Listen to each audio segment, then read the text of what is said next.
The head of the International Atomic Energy Agency, IAEA, Rafael Grossi, is in Iran to hold talks with Iranian officials over the country's nuclear program. The visit comes at a time when the agency is seeking Iran's increased cooperation over its nuclear activities. What impact does this visit have, and what's the status of the nuclear talks? To answer that and more, Alon Bastin is a professor and also Israel Institute Fellow at the Department of Political Science at the University of California, Irvine.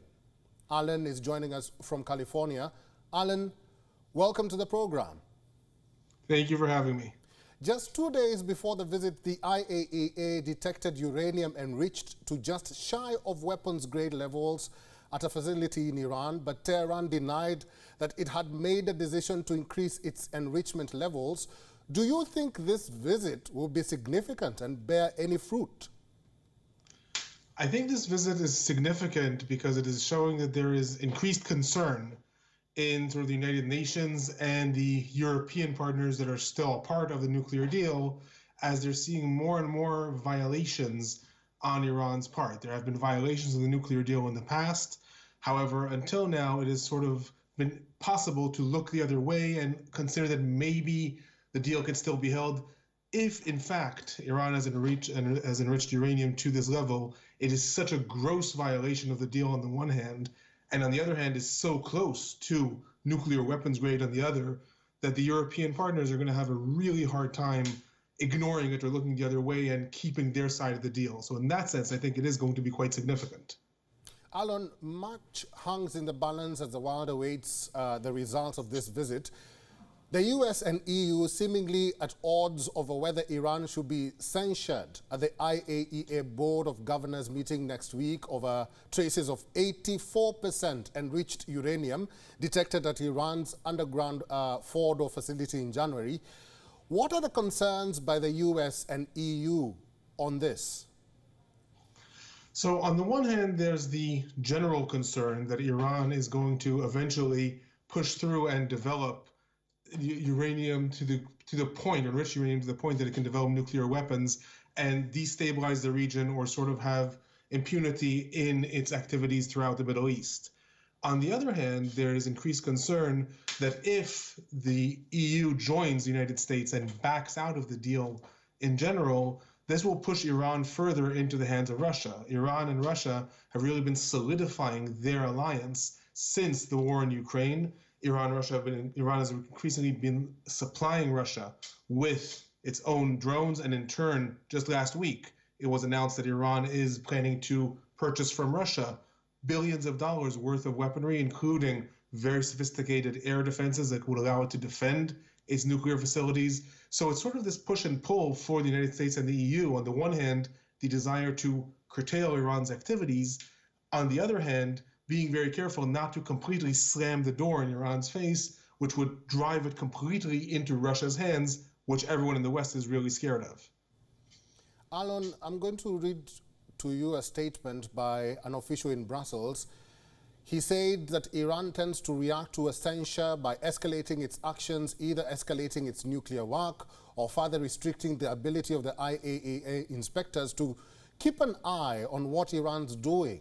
And I think there's a concern that that could very quickly lead to a crisis, which of course will be a crisis on top of the Russia one.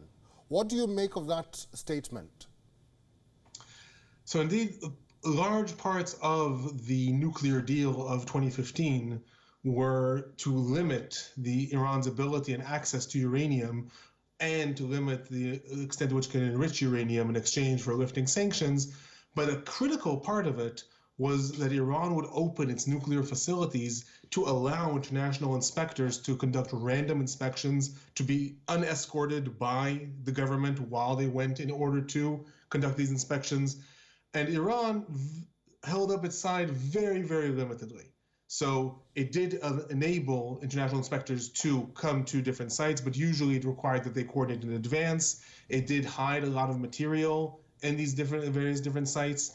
So there is a lot of concern that if Iran is pushed to the corner, they may further limit the access of international inspectors to different nuclear facilities, and that this will allow them to one day by surprise all of a sudden get to 90% enrichment, which is enough for a nuclear device, at least, or for several small-scale tactical nuclear bombs. So there is this constant fear on the one hand. On the other hand, like I said, most of the Western powers, ever since Trump pulled out of the United States, led under Trump, pulled out of the nuclear deal, most of the Western powers are very, very hesitant that if they pull out too, then they will lose all access to Iran. They will lose all access to inspection, and that is where this fear is coming from. Alan, let's talk about the realities now. Tehran has shown in the past that it pays attention to the IAEA board meeting and usually makes a gesture of dialogue and diplomatic interaction prior to these meetings, hoping to prevent a damaging resolution. What do you make of that observation so far? I think Iran in the past has truly wanted to appease the Western powers, at least in theory, if not in practice, mostly because it really did require an alleviation of its sanctions. So every time there was a new round of negotiations or a new round of inspections, it really did try to make all kinds of gestures, because at the time that the deal was signed back in 2015, 2016, their local currency was in very high inflation, there was internal political instability, and they really needed the sanctions lifted, and they were willing to do almost anything to show that they will cooperate. I think that right now the situation is quite different. The region is different. ISIS has been sort of wiped off the map, at least militarily for now. Iran is much more established in at least its connections to Syria. It has a foothold in Yemen. It is very strong in its ties to Russia. So it needs the West to alleviate its sanctions a lot less, on the one hand. On the other hand, Iran is very, very clever and never likes to slam the door in the face of potential allies for the future. So they will try likely to make some gestures. They have already come out and said that even though this level of enriched uranium was discovered, this does not prove that they were actually enriching it to that level. This could have been technically residues in pipes that accidentally got enriched to that level. That is such a thing that occurs in nuclear power plants. And they are trying to sort of play the game and say, it is possible that we have not violated the deal that much.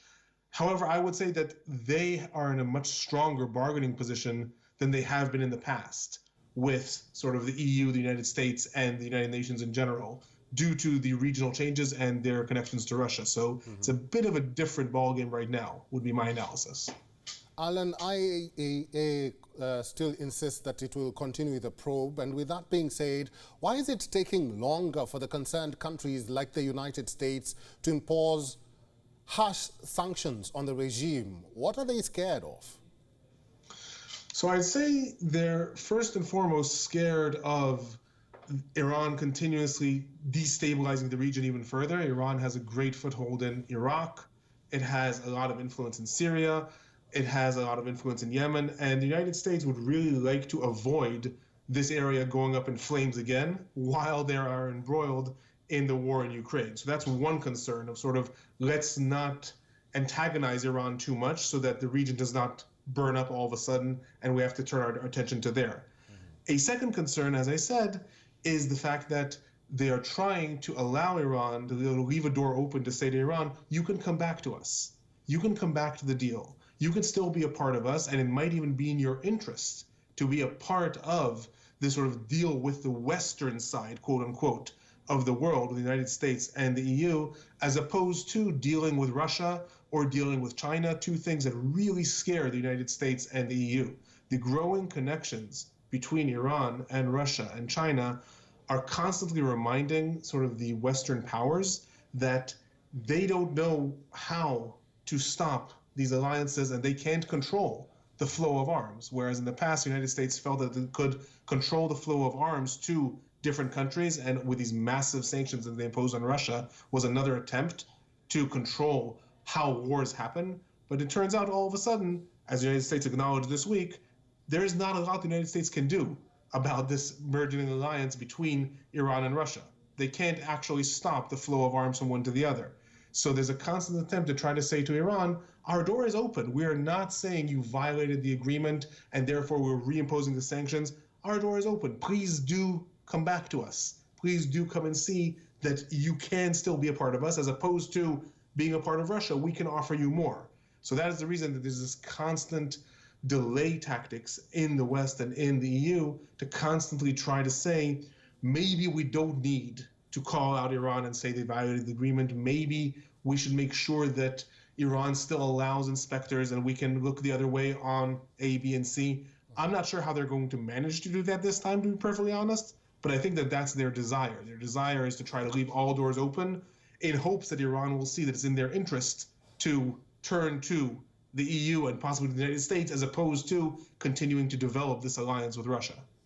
All right, we'll have to end that discussion there. I've been talking to Alan Burstein. He's a professor, Israel Institute Fellow, Department of Political Science at the University of California, Irvine. Thank you very much, Alan, for talking to us today. Thank you. Have a great day.